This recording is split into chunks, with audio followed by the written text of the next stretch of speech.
Hi everyone, and welcome to another episode of Enlightened Entrepreneur. Today I'm very excited to be able to speak with a lady that I respect, that I came across recently actually, and is doing very well in her own business. And her name is Anne-Marie Faiola. I hope I pronounced that right. You did great. Now, Anne-Marie has an interesting story because at the age of 20, she got started with a business which she has now been running for 18 years and has done extremely well. I'll let her explain her journey to you. But before we get started, just want to let you know that this program is sponsored by World Outsourcing Solutions, where we help business owners with their outsourcing needs. Now, welcome to the call, Anne-Marie. Hi, thank you so much for having me. I'm delighted to be here. It's incredible that you could take your time out of your busy schedule just to talk to business owners who are getting started on this journey, which you took on, many years, over a decade now, plus coming close to 2 decades now, doing the same thing. Now, to get us started, Anne-Marie, how did you decide to move from being an employee to starting your own business? Absolutely. Well, I've always been entrepreneurial. In high school, I actually had a business breeding Russian dwarf hamsters and selling them. Right. And so that was my first business. And then my second business, I taught myself how to make soap, and I made soap and sold it at like craft shows and farmers markets and at like the gym that I went to and at of all things, a hardware store. So I've always kind of been a little mini entrepreneur. In high school, I also made money cooking for families. So I would go over and cook for them on the weekends. So I've really loved being an entrepreneur my whole life, although I wouldn't have said I was an entrepreneur when I was doing those things. Right. And when I went to school, I got my 4-year degree in psychology with an emphasis in criminal justice, because I really have a burden and a heart for helping people. And I really love people, and I want to see the best in them. And so I became a correctional officer at the age of 20. Wow. I worked medium security prison and minimum security prison. And after about 9 months of being a correctional officer, I realized that I was a very bad correctional officer. I really believed the best in everyone. I believe that people are generally good. And that made me unable to set very good boundaries with the men that I was guarding. That's right.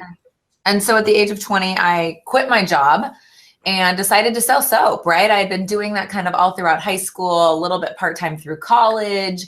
I knew how to sell because I had been selling commission. I was a commission salesperson for Future Shop, selling computers. So I knew how to sell. So I quit my job as a correctional officer and started selling soap at farmers markets and at craft shows. And my very first craft show, selling handmade soap, I sold $1,000 cash.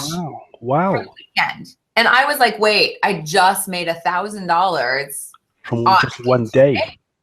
Well, like that's amazing. And that's when I realized that I could actually help other people. Mostly women are the people who go into soap making. Other women who didn't love their jobs, quit their jobs and start selling soap if I just taught them how to make soap and provided them with supplies. And so that's really how BrambleBerry.com got started, was my kind of desire to help people, coupled with this crafty nature and seeing a need in the marketplace. Incredible. You went through a scenario, I remember in our conversation earlier, that when you realized that you could do that, you actually did some planning. You sat down and look at the possible scenario, what could happen if you go all out on this business before you launch yourself. Could you talk to us about that for a moment? Well, the good news is, so when you're 20 years old, there's not as many expenses as when you're married with children and have a house and a mortgage and a dog and a car payment. Yes. And so that said, I was the sole breadwinner for the family. I was married to a man at the time who was in school. And so he had no income coming in. And so I looked at what our expenses were and realized exactly how many bars of soap I would need to sell in order to make our expenses happen. And so my planning was literally being like, okay, I need to sell roughly 400 bars of soap per month. Where are the places I can sell them? How can I sell them? And I figured all that out and realized it was completely doable. So I sold soap every weekend for 5 years on the weekends and at small stores for 5 years while I was building my wholesale business, BrambleBerry.com, because that was my day job. Selling soap was my day job in the end. Right. And what I love about what you've just shared there is how you projected and planned everything before. And I find a lot of new business owners, they have a great idea and they launch themselves into it before they do all those necessary steps that you mentioned. What's the danger of doing that, Anne-Marie? Well, so the benefits of doing that are a couple. Because when you're actually trying to plan something out and think like, hey, is this going to actually work? Will this work? And you're having to come up with the numbers, right? How many bars of soap do you need to sell to pay your mortgage? Right. How many cards do you need to sell? Like if you're a t-shirt manufacturer, how many t-shirts do you need to sell? And so when you do a small budget, and it doesn't have to be a big budget, but like a small planning budget, it really helps you get realistic about, is this possible? Can I actually do this with me? What do I need to do? What resources do I need? So that gets you possible. And then another thing is when you plan, that means you have a goal and you can tell if you're meeting your goal. You can say, I need to add, like say you're a wholesaler, right? I need to add 5 wholesale accounts per month. Right. And if you're not meeting your goal and you know what your goal is, well, then you can take corrective action, right? Then you can get on the phone, you can go to stores, you can make that your number one goal for the day or for the month. So having a plan not only tells you, is this realistic, but then it also helps keep you on track for meeting your ultimate goal, whatever your ultimate goal is. Incredible. Let me take you back to those early days. What's sort of other roadblocks you face and how did you overcome them? Sure. Well, I mean, so early days, really money was where it all came down to, right? Like there was never enough money to do anything. Like I didn't have heat in my house for literally the first 2 years. I didn't have any heat in my house, including at Christmas, Thanksgiving, cold time periods, because money was always short. So money was definitely my number one barrier, right? You can't grow without money. You can't build a website without money. You can't buy a new product without money. But what that made me very hungry. It made me very, very focused on the one thing that really matters when you're in business, which is sales, right? Cash solves everything. So it made me very focused on sales and keeping customers happy and getting more sales from those same customers. And so that inadvertently really led me on the path that I'm on, just being so desperate for money. Like if I had money, would I have been as hungry? I don't know. So that was definitely that was the main struggle, was cash in the early days. And then another struggle was learning how to hire people and learning how to actually have employees and work with people. I had never employed people before. I had never supervised people. And I really didn't understand how to set appropriate boundaries for staff members, right? Like, am I supposed to be friends with them? They're all my same age, right? Are we supposed to go out drinking together after work? What do we like? But then I have to discipline them. And can I joke with them? I can't joke with them. Well, I'm so confused. So another struggle I had was just how to hire and fire people, how to manage people, and how to run a company with integrity, meaning I know your name, I like you, I respect you, I admire you, I care about what your family life is, but also not get run over in the process, right? Absolutely. Yes. So those were the two really big struggles in the early years. Incredible. I'm interested to find out how you got over those struggles. We can start with hiring the right people and managing them, because I'm aware that is a struggle for many people, especially in their early years. How did you go about dealing with that? And for you to be in business 18 years after, you certainly had to learn some skills. Right. So I did have to learn some skills. So a couple ways. One, I read books. So my favorite book on hiring is called Top Grading by Jeff Smart. Right. And I read books. I actually took a course from Jeff Smart, and I sent my manager to also take a course from him, because at this point I had probably 5 or 6 employees.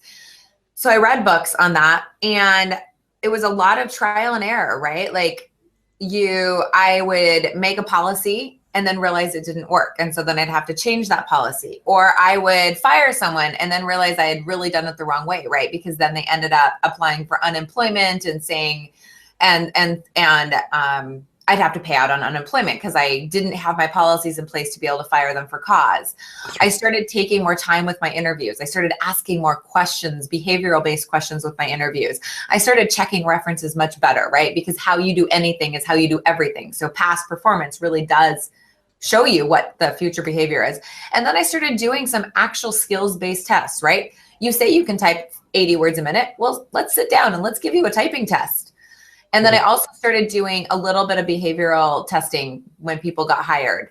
Right. Meaning, what's your personality? Previous people that have had this job that have done really well have had this type of personality. Do you have that personality? It's good to know. So those are all the things that I did. And I will tell you, I'm like, hiring 18 years later is still one of the hardest decisions and one of the most difficult decisions to make, right? Because anybody can snow you for Absolutely. an hour. Yes. Anybody can be anybody for an hour. It's how they're going to be day in and day out for the next year, the next 2 years, the next 3 years. So hiring is still an area that I really do struggle with, but I tried very hard to educate myself by reading, by learning, and by looking and seeing what other successful people were doing and trying to emulate it. Incredible. You mentioned something that resonate with me. How you do anything is how you do everything. I think I learned that from T. Harv Eker a few years ago at one of his Millionaire Mind Intensive. Now, you touched on the element of reading other books or learning from other people, which brings an important subject of mentorship. How has mentorship played a major role in your success as an entrepreneur? So I look at mentorship as, first of all, you don't need to actually have a mentor, like one person that you're always calling, because all of the business gurus have books. They all have a YouTube channel at this point. They all are doing podcasts. They all are doing TED Talks. So you can immerse yourself in the best minds for literally $30, right? You buy the book, you spend some time watching the YouTube video. So you don't need one person that you are having this formal mentorship program with. That said, I really believe in surrounding myself with people that are better than me, that are smarter than me, that are doing more impressive things. And so I have several mastermind groups that I'm in that are formal groups of entrepreneurs that have come together once a month to talk about business in a very formal manner, right? What are your business highs and lows? Where are you struggling? I'm having this issue. Can you help me with it? One of my groups also reads business books every single month. And so this month we just, for example, read the new Deepak Chopra book because health and the foundation of health is such an important role in being a successful entrepreneur. And next month we're going to read the new Gary Vaynerchuk book about social media and business. And so I have mentors in the form of peers that I formally meet with every single month to talk about business. And those are the two areas, the reading and really delving into what the gurus and all the, the genius business minds are saying. And then these formal groups where I really am able to dive into, so what does that mean on a practical basis? What does that look like every day in my business? And by the way, I'm having this struggle. Can you help me? Incredible. I love the peer groups. We actually also do a peer group here online where we have all these business owners from all over the world come together, and it's also available for our audience to apply to be part of that. And for you to mention that, I think, it solidifies, how all business people, those who are progressing, are doing exactly the same thing, having this advisor body, so to speak, people who may not be in the same line of business as you, but also running business as well. I would like to take you back, Anne-Marie, to the struggle you mentioned earlier on, which was about finance. How did you go about financing your business, or maybe managing your cash flow in the early days? Sure. Yeah. So I made a lot of mistakes with cash. First of all, I was 20 years old and I put $15,000 on a credit card, and that's how I financed my business. And that was back in the early days, the 2000s, when credit was much easier than it is today. I would never be able to swing this today. But by the time I was 27 years old, I had $274,000 in credit card debt. And my company was grossing, when I was 27, right around, I think, 2.8 million. So I learned a very valuable lesson, which is cash flow is different than profit. Absolutely. You're running a profitable business doesn't mean that you have the cash flow to show for it, right? Growth sucks cash. So in the early years, I was really kind of playing the credit card game and juggling. And then $247,000 into debt, finally said, this isn't working. Why am I going further into debt? I don't understand. I have a growing profitable business. So that's when I got serious about paying that debt off and making really hard choices about not buying new computers, or not adding to my inventory as fast as I needed to, or not hiring, or not giving raises, or that type of thing, so I could pay down that debt. I am debt free today, though I do have lines of credit that have never been tapped. I've literally never tapped one of my lines of credit. But I do have them there just in case, for a rainy day, because when you need the line of credit is not when you don't need it. It's when you think you least need it. So I always have them there just in case. Absolutely. Early years was all about financing my growth through credit cards and through sales. And the good news is I could see the top line growing and I could see the bottom line growing. It's just that growth sucks cash. Absolutely. So I was liquid catching up. Right. That's right. That's right. Well, it's obvious to me that you've been on this trek for a while. I want to jump on to the next phase of our interview, Anne-Marie, which is all about the mistakes you see business owners making today, that knowing what you know now, you would not commit those mistakes. Do you have any one particular mistake which is a no-no that you see business owners make every day? Absolutely. So BrambleBerry deals with about 60,000 customers every single year, and about 20,000 of those customers are small businesses.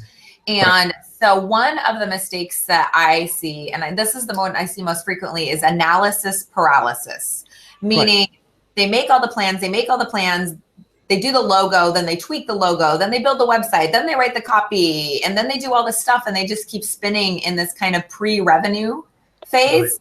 When the true work of the entrepreneur is sales. That's your number one goal, always, is sales. It doesn't matter what business you're in, you need to be always selling. And it's so much more fun to work on the logo. It's so much more fun to work on the brand. It's so much more fun to do the purchase order for your first 1,000 t-shirts, your first 1,000 cards, your first, your whatever it is, than it is to actually pick up the phone and get someone to buy your product or your services. That's right. And so analysis paralysis really is what I see a lot of new businesses doing, because it's building a business is fun. It's the sustaining and the selling that is the hard work. That's right. And if you master the sales, everything becomes even much easier, and you can delegate the rest of the stuff to other people on your team. Absolutely. Incredible. Other than that, is there another mistake that you see business owners make at this point? One of the things that I see business owners making in the early years that is hard to get away from is going too wide and too deep and too broad. Meaning, I'm a coach and I'm going to offer coaching in every single thing in the world: marketing, sales, website, copywriting, editing, instead of focusing in and being like, I'm a coach and I'm really good at marketing. That is the one thing I'm going to teach is marketing. That's it, right? Right. So, because when you go too broad and too wide, you really stretch your resources, and it's hard to be a master of all. Absolutely. And when you get bigger, sure, that's when you can add more courses, right? When it becomes financially able and viable for you to add more products. So for example, BrambleBerry we sell soap making supplies. We sell raw materials to manufacture soap. That's the only thing we started with soap making supplies.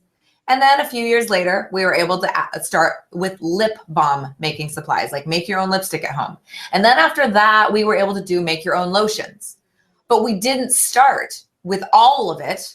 Like now we have 2,500 products and we do a large depth and breadth of products, but that's because I've slowly built that. If I'd started with all of that, I wouldn't have been able to sustain it. So starting really targeted and really focused helps you with your inventory, it helps you with your planning, and it helps you with your messaging and focus. Absolutely. And you also develop a system, from when you begin to right when it's the product or the service is actually in the hands of the consumers. And then you can go on to develop another one and another one and another one. Makes perfect sense. Yes. Suppose you are talking to somebody who currently they're doing exactly that. They've spread themselves too thin. They're doing far too many things. What would be the one advice that you say, look, do this, of course, maybe they may not be able to just drop everything, but, how can they move back to the place where they are so focused and, they're on the right track? Well, so the thing that I have found really helpful for myself is making a list of all the tasks that I do for my company and then putting a dollar figure by them, by how much that costs per hour in the open marketplace, right? Like in the open marketplace, how much does it cost to design flyers? In the open marketplace, how much does it cost to get a salesperson? In the open marketplace, how much does it cost to answer emails, right? And then looking there and saying, okay, I'm only going to do the top 20 things that are the highest in the marketplace, the highest return on investment, the highest value for my time, and quit doing the other things. And so last year, I measured my time every single second of every single 24-hour period. And I did it for 365 days to see where I was spending my time and what my time suck was. And my big takeaway was that my time suck was in email. And so now my email doesn't get done. My email doesn't even get opened until I figure out what my goals are for the day and I work towards my goals first. And what that's meant is that unfortunately, I have always 300 and 400 emails per day that are sitting in my inbox. It's really irritating, but that is not the best use of my time. So once every month, I spend about 16 straight hours doing nothing but answering emails and getting all those emails cleared out, right? Because, those emails are important to the person that sent them. So getting all those emails cleared out, but it means that I'm really focused on what really matters the most because I did that exercise where I tracked my time. And then I did that exercise where I figured out what was the best and highest use of my time. And it turns out for my company, the best and highest use of my time is teaching people how to make soap on our YouTube channel, Soap Queen, or blogging on soapqueen.com, or doing live soap making on our Periscope channel. That's the highest and best use of my time. And so that's what I now focus the most of my energies on. Beautiful, beautiful. This is really good. I'm thinking I'm going to do that myself. I did that right at the beginning of the year. We were using a spreadsheet. Actually, I was going to ask you that one. What tools do you use to do that, to track your time, Anne-Marie? Yeah, so it's called Eternity app, ETERNITY. It's $19.99. So that's like a lot of money for an app, right? Like we're so used to $1.99 for an app. That's right. And it took me about half an hour to get it set up and get it set up correctly. And once I did, it just was so interesting because then I could look at my goals for the month and say, well, this was my stated goal for the month. Am I spending the time doing that? I'm not. Oh dear, right? I wrote an entire blog post on soapqueen.com where I actually laid out every single month so you could see exactly what categories I was working in and not working in.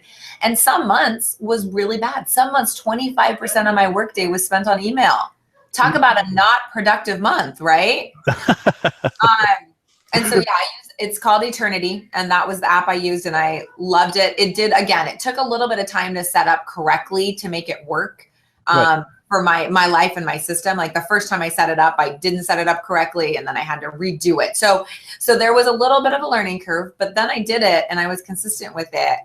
And it is also really interesting because it shows you how much time you're switch tasking, meaning how many times you are multitasking instead of working on just one thing, right? When you have to whip out your phone to change the category and you're doing that every 5 minutes, well, you're not working efficiently. And that's a really good reminder, oh, whoa, no. I haven't been working on this for even 20 minutes.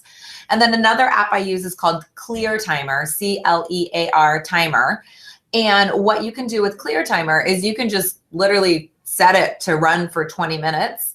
And then when it's done, it gives you this little da-da-da-da, this very happy, triumphant sound. And that helps me do the Pomodoro technique, which is focus on one thing for a certain period of time, have off time, then focus again, focus off time, focus off time. And that also has helped me be more productive. Incredible. And you mentioned just now that you wrote a blog. Where can our audience see that blog where you are explaining this in more details? Absolutely. So on soapqueen.com, there's a variety of categories. And so if you go to personal musings or business advice, it's in one of those categories. And there's also a search bar up at the top at soapqueen.com, and you can just search track time. The blog post is called I tracked my time for a year and here's what I learned, I think is what the blog post is called. And so you can search for it that way. Incredible. You've been so wonderful. But before we get to end of our time together, I know some people would want to connect with you on a personal level or in a business level. How can they do both? Sure, absolutely. So on Facebook, it's just, facebook.com/BrambleBerry. On Twitter, I'm at BrambleBerry. On Pinterest, I'm at BrambleBerry. On Snapchat, I'm Bramble-Berry. So it's Bramble-Berry, Berry. And then my blog is soapqueen.com and my YouTube channel is soapqueen.tv. And I answer all my tweets within 24 hours, and I love to connect with people on all those different channels. Incredible. Really appreciate that. Can we have that the website, the BrambleBerry.com? Yes. How do you spell that so that they have the right in this place for you? Absolutely. So it's BrambleBerry.com. So BrambleBerry.com. Incredible. Back to you, Anne-Marie. How do you deal with stress? You're a mother, you're a business owner. You've got other things that are going on around you that requires your attention. Of course, at some point, it brings out, tension. How do you deal with stress? So the things that I have certain things that bring me joy, right? So spending time with people brings me joy. Like actual friends, that brings me joy. Hiking brings me joy. Working out brings me joy. And so if I'm feeling stressed out, I usually will try and get a mini break. So whether that's walking outside for 20 minutes or going to the gym to work out, or just sitting down and reading for 20 minutes at night instead of working, those are the things that I try really hard to do. I try very hard to build a life that I don't need a vacation from. And so what that means is I take many little kind of just mental health breaks. I'd say at least every day, right? Because I'm working out every single day. I try and see friends as much as I can. And I try really hard to feel joy and laugh every single day. Like that's a conscious decision. It also helps that I really love my job, right? Like when you are doing meaningful work, that is a huge stress reduction right there. Just knowing that I love my work and that I'm doing meaningful work every day really helps to keep me sane. Incredible. You are sharing some amazing stuff, and I'm hoping, just like I'm doing here, that our audience are taking a lot of notes as well so they can apply in their business. Looking back, Anne-Marie, what would you say was the single most important thing that you implement in your business that has produced returns month after month or year after year? Oh, this is a humbling one. The thing that has produced the most results month after month and year after year has been appropriate delegation. Right. It is ridiculously hard to delegate. And when you are the owner, at least I feel this way, it's like, oh, I can do that better, but you didn't do it exactly the right way. Right? Well, you seem to be describing my situation. Right. And that's ego, right? That is just, right. That's huge ego right there. That's big ego speaking. And so when I started delegating really well 6 years ago and giving up more and more control. And that's when the business became more profitable and we started having our best growth years. And because the reality is my team does it better than I do. There are way more talented people out there in their specialties than I could possibly ever dream of being in all of their specialties. Right. And that was really hard. I was just this morning on the way to work when I was thinking about the main things that I needed to get done today and planning them out, because I always plan my week out on Sunday nights, and then every day I have a focus. So I was thinking about what my focus needed to be today, and I was remembering some small little details from last week that didn't get done. And I was thinking, oh, but you know what? That's someone else's responsibility. Don't get into the weeds. Don't get into the weeds. Stay high level. So it's a struggle, but I would say delegation is the number one thing that has really helped my business. Incredible. Let me dig deep on that. When you say delegation, how do you delegate, and how do you actually do it on a practical level? Oh my goodness. Well, it's hard. So one of the things that I do is I make sure that every single person that has any sort of delegation done to them and with them and for them has goals for the year and for the quarter, right? So they know the big goal that they are personally working on for that year or that quarter. And that's the first key, is just kind of knowing where their North Star is. And then the second key is checking in frequently, but not so frequently. And so with my department heads, I'm checking in with them usually once a month, right? How are you doing on this big stuff? How are you doing on this, right? There's a lot of emails that fly back and forth. Obviously, I see them during the day. We talk about things, obviously, but it's really about once a month. It's just a face-to-face. How are you doing on this? Like tomorrow, I have a 4 p.m. to 6 p.m. meeting with my marketing manager to talk to her about her goals for the year and how she's doing on them. So I have formal check-in times.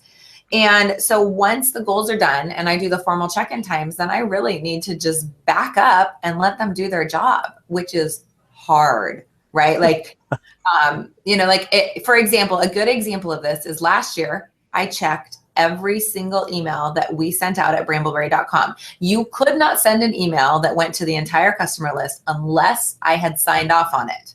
Right. Well, that's a big choke point, right? Like, especially that you do 60,000 per year. Right. And what happens if I'm traveling? Like, are they going to wait?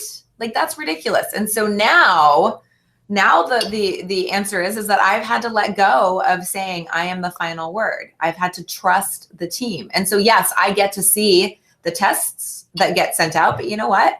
If I don't write back early enough or send a text message that says, hey, there's a spelling mistake, or I'm not happy with that subject line or whatever, it's going out, and it's going out the way it is. And it's going out the way my team wanted it. And you know what? It's fine. That's totally fine. But that's a good example of me having to let go of something because it really wasn't the best use of my time. Absolutely. Wow, that's incredible. Let's go back to those early days. You had to, really put fear aside when you were launching into your business. What specific steps did you take to, move past the fear of initially saying, I'm going for it? It was really helpful to be okay with not having a lot of nice material possessions. Right. I had to be okay with the fact that I needed to dumpster dive for all of my boxes for the first 3 years. Every weekend I went to all the dumpsters and got boxes because I couldn't afford boxes. I needed to be okay with the fact that I wasn't going to ever go out to eat at a restaurant. I didn't eat at a restaurant for the first 2 years of my business. Not one single meal out. And I needed to be okay with the fact that society's idea of what success is, right? The nice car, the nice house, the white picket fence, all of that wasn't going to be my reality right then because I was in my building years. And yeah, that could be my reality in the future. And I could really work towards that goal. But I needed to be okay with the fact that my outward actions and appearances wouldn't necessarily look like success to someone else because I was building towards my best future. Absolutely. And so it took years and years of sacrifice to get to where I am today. And that first step was being okay with it in the early years and just being like, you know what? I'm not going to have a latte. And everybody else gets lattes during the day. I'm not going to get the latte. I'm going to be walking to work. I'm going to drive a 10-year-old car and be fine with it and be delighted because I knew what the bigger goal was. I knew what the end goal was. Incredible. I love the way you communicate, because it comes out of you that you've done these things, and I'm hoping that our audience can take note of that, especially in those early years, because they pay off. Now you're doing so well for yourself and are able to help other people do that. What is your greatest achievement in all these 18 years of running a business? One that you're so proud of and that you wish others would work towards, that even the price of paying towards that achievement is close to nothing compared to the joy that you're experiencing as a direct result of you being in a business? So I think that there's a couple things that come to mind. I think that any business owner that employs people is doing the best and the biggest thing that they ever could for the economy, right? Employing people, paying their taxes. So I'm so proud to have over 60 employees that I provide a living wage to. That makes me really proud. And then the second thing that I'm most proud of is the philanthropic work that I do and that BrambleBerry does, and that I'm able to do because BrambleBerry is successful. We employ 6 differently abled people that would not have jobs elsewhere. I donated over $250,000 to worthy nonprofits. And every year there's about 5 nonprofits that we work with to make a meaningful difference in people's lives, whether that's providing. Right now, one of our favorite nonprofits we work with provides temporary housing for women and children fleeing domestic violence. And so we have a room there called the BrambleBerry room that we outfit, and we make sure that we financially support, and we make sure that it always has clean bedding and always has nice decorations. And then we also provide financial support for that. And so I would say definitely the ability to give back in a meaningful way is the thing that makes me most feel alive and most proud. I love that. Wow, Anne-Marie, you're such a precious person. Really appreciate, all the work that you're doing and the difference that you're making in the world, thanks to the business you are in. Any last words before we wrap our time here together for the business owners in our audience today? Well, if I just want to put it out there that if people that are listening haven't read the 7 Habits of Highly Effective People by Stephen Covey or The Success Principles by Jack Canfield, those are the 2 books that if I was stuck on a deserted island that I would want with me, that I would read over and over and over again. Those 2 books have so many masterful principles for how to live your life and how to run your business that if people just read those 2 books and took those suggestions and those tools to heart, they would be amazed at where their businesses were in the next year and 2 and 3 years. Incredible. Once again, thank you so much, Anne-Marie, for such a great interview. And I'm sure our business owners have a much clearer understanding of the mistakes that they can avoid, and have learned quite a great deal about running business in general for somebody who has been on it for years. I would like to invite you to visit www.brambleberry.com or www.sobqueen.com for more information or to get in touch with Anne-Marie. You will get some help. I know I have learned so much during our time together. So thank you so much, Anne-Marie, for being here with us today and sharing your great knowledge with our audience today.